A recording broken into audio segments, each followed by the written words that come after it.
Hello everyone. We have some merchant navy officers, and one is captain, and another is electrical technical officer. And we will talk and we will know about the experience about the merchant navy. Sir, how many years you are sailing, sir? Okay, first of all, my name is Vishal Kaura. I'm sailing as a master, and I joined as a cadet in '98, so it's been quite a while that I'm in Merchant Navy. So presently, I'm sailing as a master. Name of the company I'll not take because I've sailed in a couple of companies, starting with one of the most elite Indian company, which is government company owned by government. So, what would you like to know about the Merchant Navy experiences? After sailing so many years, how do you feel now? How you have reached? What is the difference that earlier and now, in terms of status and economy? Okay, so when I joined, there's a huge difference. Starting with, let's say, somebody, let's take it this way, that somebody wants to join the shipping. So there's a huge difference the way we got inducted in shipping, and now. Earlier, I remember, nobody could go into the institute and do the course. We used to, first of all, the requirement was to have some sponsorship from the company, which was in fact a good thing, rather than getting into some institute, paying a huge amount of fees, getting the course done, and then looking for a job. So I believe in the first place, if you have the company sponsorship in the first place and then going for courses, that's good actually. So at least your career, because shipping is a different field. These institutes now, all these institutes, what was basically the idea behind opening up these courses for everybody was that like people do engineering. So the idea behind opening these courses, the institutes approach the DG shipping, probably that's what I've heard, that like engineering, they said that students can come and do these courses also, because for engineering you don't need any sponsorship in the first place. You just do the engineering, then go and hunt for the job. But actually speaking, Merchant Navy, the education is totally different. It's not like that you do this course and you can work anywhere. You have to get in. This is very focused area. So I personally believe it is good system to have a sponsorship. Firstly, getting into a company, getting selected by a company, and then getting into the courses and all that. That's better. I believe so. Baki, earlier, like when I joined, there was no IMU. Now the system is pretty much streamlined. You have IMU, Indian Maritime University. Earlier we never used to have that. Then there's CET, there's a system of CET, common entrance test. That is also a good thing. Earlier, what was like companies were doing, they were doing as per their own whims and fancies, Some companies were going for written exam, and then followed by that was interviews and then medical and all. Some standard companies.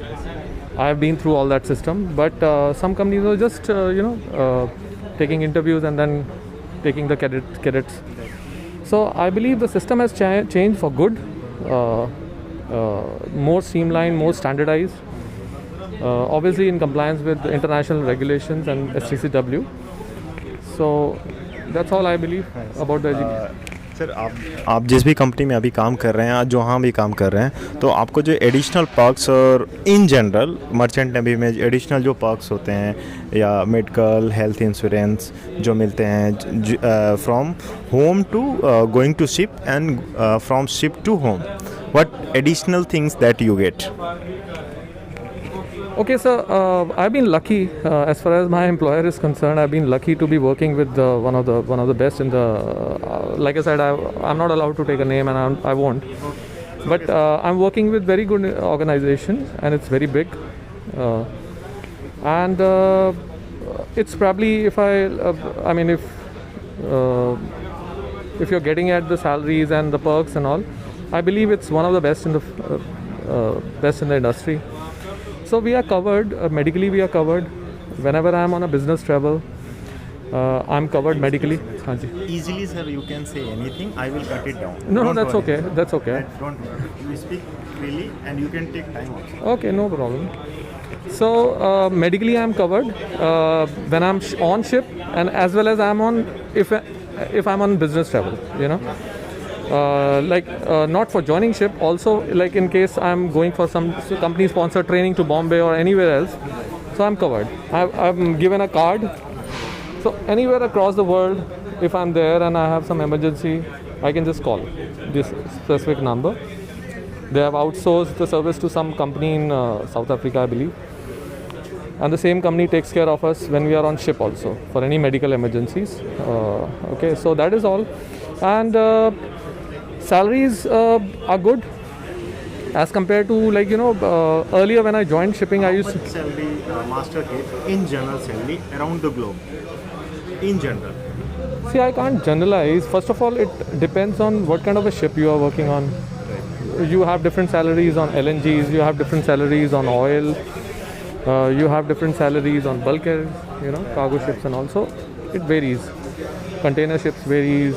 Your tenure length also varies. All in all, I believe, like I said, I have been lucky. All in all, considering the salary and the length of the tenure I do on ship, so I probably am working with one of the best in the industry. So we do 3 on 3 off. So 3 months when I'm on ship, and then 3 months I'm off. I'm paid round the year. So I can't generalize the salary. Okay. I mean, I can't put a number to it that generally the master gets this much, because there's a lot of factors involved. But it's good. We can compare, if you want me to do that, we can just generally compare, because I have a lot of my family members working in different fields, corporate world, So merchant navy is one of the good option. Used to be very good option, but it still is good. Not as lucrative, I won't say, but whenever any youngsters, they come to me for any suggestion, a lot of guys in my neighborhood, those who after passing 10+2, they come to me, asking, they want to know about merchant navy. So I tell them, I never say no, okay? Because if you say no, they can always question you. You're working and you're telling us. Because when we joined, definitely there used to be a lot of charm in merchant navy. Now the life is stressful, especially on tankers and all. And money is good, but thing is, now you have many more options ashore also. So what I suggest to them is, I don't say no, but I tell them to keep it as a last option. You work your way up.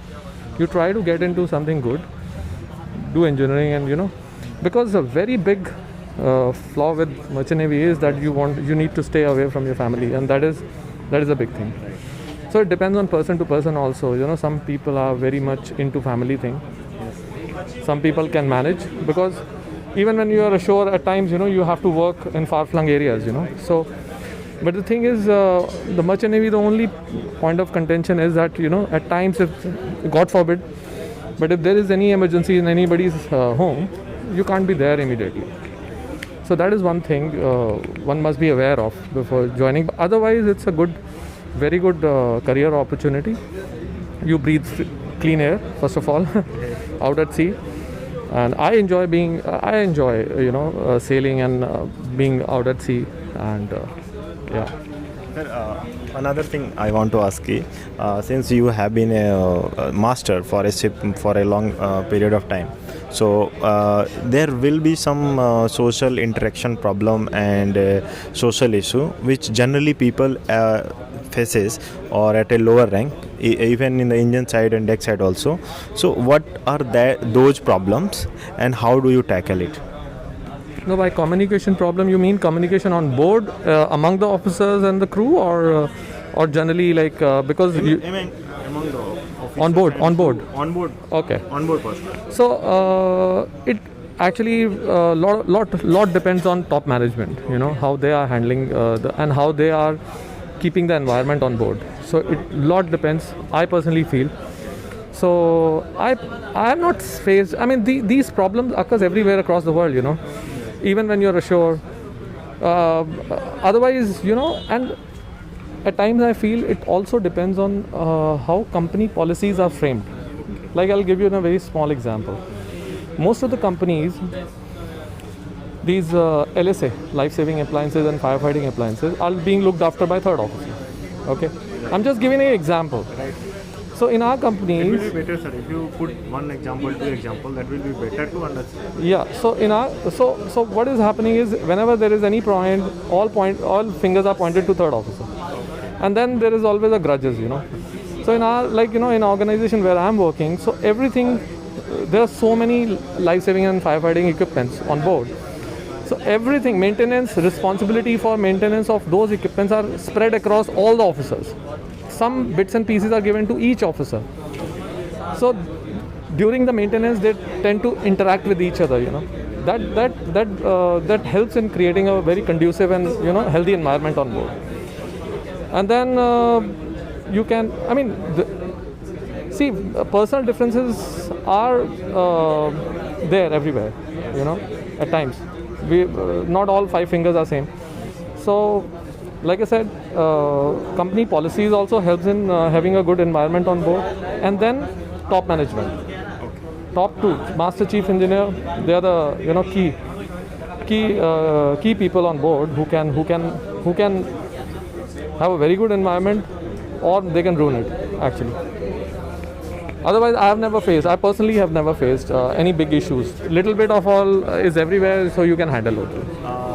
Something like family issue facing, and some people are maybe crying for the family.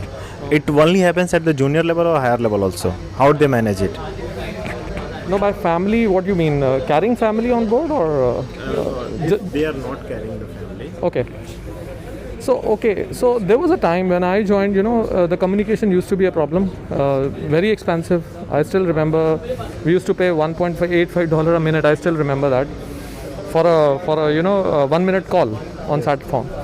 So which is fortunately it's not there anymore. So we are much more connected. We do video calls.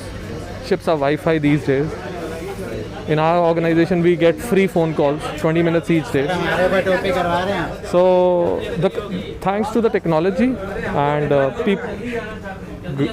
the world has become smaller, and people on board, they are much more connected and socially connected with their families and friends, which is good, which is very good. Family रख सकते हैं sir किस rank से?